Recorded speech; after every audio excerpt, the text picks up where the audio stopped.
एक संगठन हिंदुस्तान का जो भविष्य है, हिंदुस्तान का जो फ्यूचर है, हिंदुस्तान का एजुकेशन सिस्टम है, उसको खत्म करने में लगा है। उस इंस्टीट्यूशन, उस संगठन का नाम आरएसएस है।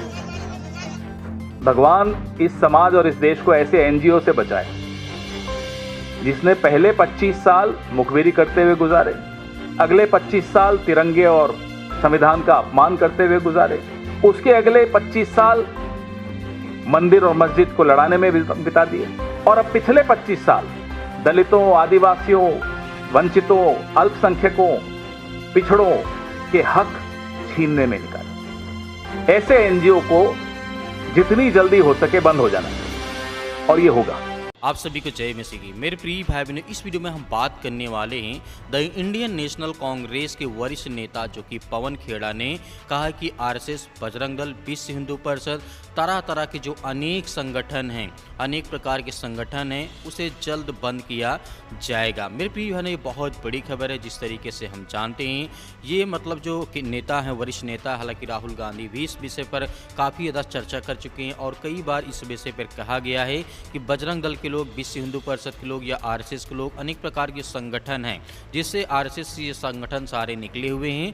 ये काफ़ी ज़्यादा देश में तनावपूर्ण अनेक प्रकार की चीज़ें हमें देखने को मिलती रहती है। धर्म लेकर के, जात को लेकर के राहुल गांधी ने कई बार इस पर टिप्पणी की है, लेकिन हम जानते हैं जिस तरीके से आरएसएस को 3 बार भी भारत में बैन किया जा चुका है। मैं आपको पूरी बात बताऊंगा, लेकिन जिस तरीके से यहाँ पर यानी कांग्रेस के पार्टी में जिस तरीके से पवन खेड़ा का मुख्य जो काम है वो मीडिया को संभालना, मीडिया प्रभारी हैं और जनता के सामने पार्टी को मतलब जवाब देना और अपने विचार को स्पष्ट करना, और इस तरीके से बहुत महत्वपूर्ण हो जाते हैं क्योंकि हम जानते हैं भारत देश में इस तरीके से आरएसएस काम कर रहा है, बजरंग दल के लोग काम कर रहे हैं, विश्व हिंदू परिषद के लोग काम कर रहे हैं, अनेक प्रकार के जो संगठन है जो अपने आप को कहते हैं हम कट्टर विचारधारा के लोग हैं, इस पर इस तरीके से कांग्रेस सरकार ने ही कई बार इन पर बैन लगाया है।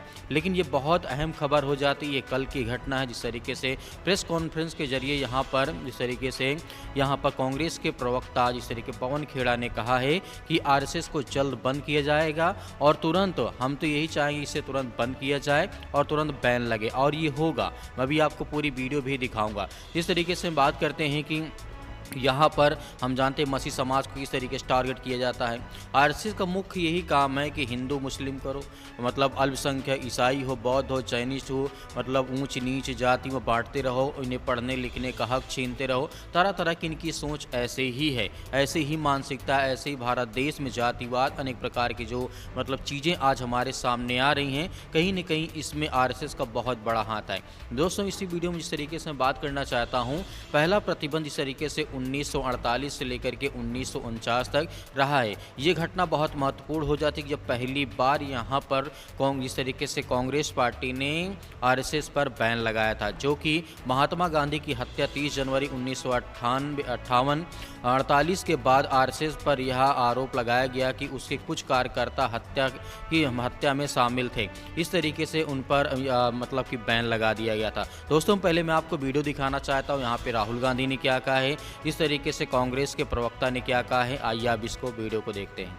एक संगठन हिंदुस्तान का जो भविष्य है, हिंदुस्तान का जो फ्यूचर है, हिंदुस्तान का एजुकेशन सिस्टम है, उसको खत्म करने में लगा है।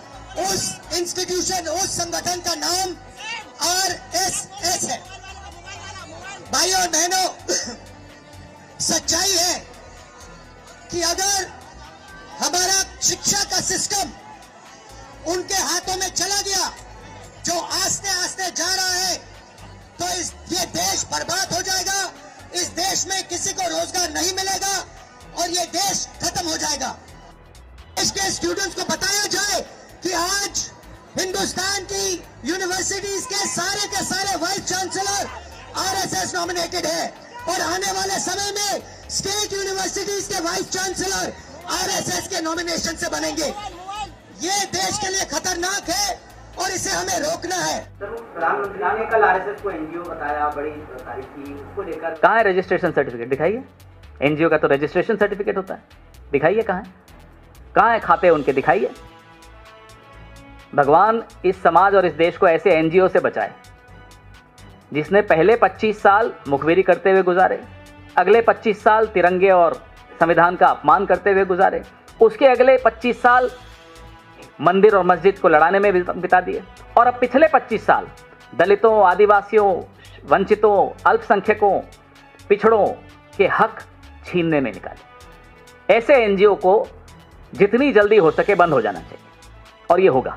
यहाँ पर जिस तरीके से आपने इन बातों को सुना, और बहुत बड़ी बात है क्योंकि जिस तरीके से नफ़रत फैलाना, अनेक प्रकार के अराजकता करना, समाज में अनेक प्रकार की मतलब जातिवाद को लेकर के, SC ST OBC को लेकर के मतलब हमेशा दबा के रखना, बहुत सारी विचारधारा के ये संगठन ऐसा ही है। लेकिन अब ये कह रहे हैं कि हमारा कोई संगठन नहीं, एक NGO है। लेकिन इस पर पवन खेड़ा ने कहा है कि NGO है तो इसका सर्टिफिकेट कहाँ है, इसका मतलब सर्टिफिकेट, इसका रजिस्ट्रेशन नंबर कहाँ है। लेकिन यहाँ पर पत्रकार सब बात कर रहे थे। दोस्तों मैं यहाँ पर बात करने वाला हूँ जिस तरीके से कि पहला प्रतिबंध तो मैंने आपको बताया कि 1948 से लेकर के 1949 तक रहा, जो कि महात्मा गांधी हत्या की मतलब कि यहाँ पर 30 जुलाई 1948 के बाद RSS पर आरोप लगाया, उसके बाद इसे बैन कर दिया गया था। 4 फरवरी 1948 को तत्कालीन गृह मंत्री सरदार वल्लभ भाई पटेल RSS पर प्रतिबंध लगाया था, जो कि बीजेपी की हमेशा लोग कहते हैं कि सरदार वल्लभ भाई पटेल को मतलब प्रधानमंत्री नहीं बनाया गया था। अगर प्रधानमंत्री बन जाते तो आज RSS मतलब जो है ना यहाँ दिखाई न देती, पूरी तरीके से प्रतिबंध लगा दिया जाता। फिर उसके बाद यह घटना घटती है 1949 में, यह प्रतिबंध को हटा दिया गया था RSS के द्वारा, मतलब संविधान के पालन करते हुए।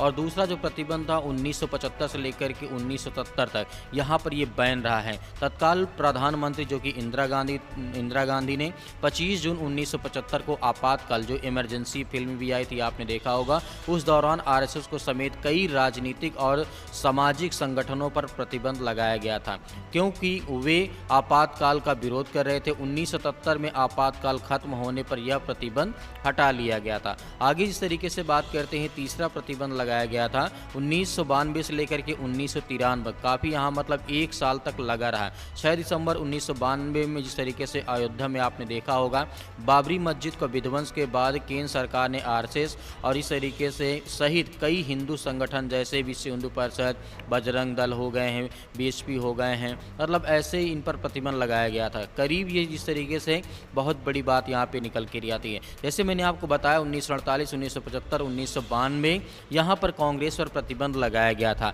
लेकिन जिस तरीके से राहुल गांधी की पार्टी मतलब Congress, the Indian national Congress यहाँ पर काम कर रही है, ये समाज में नफरत फैलाने काम किया जाता है।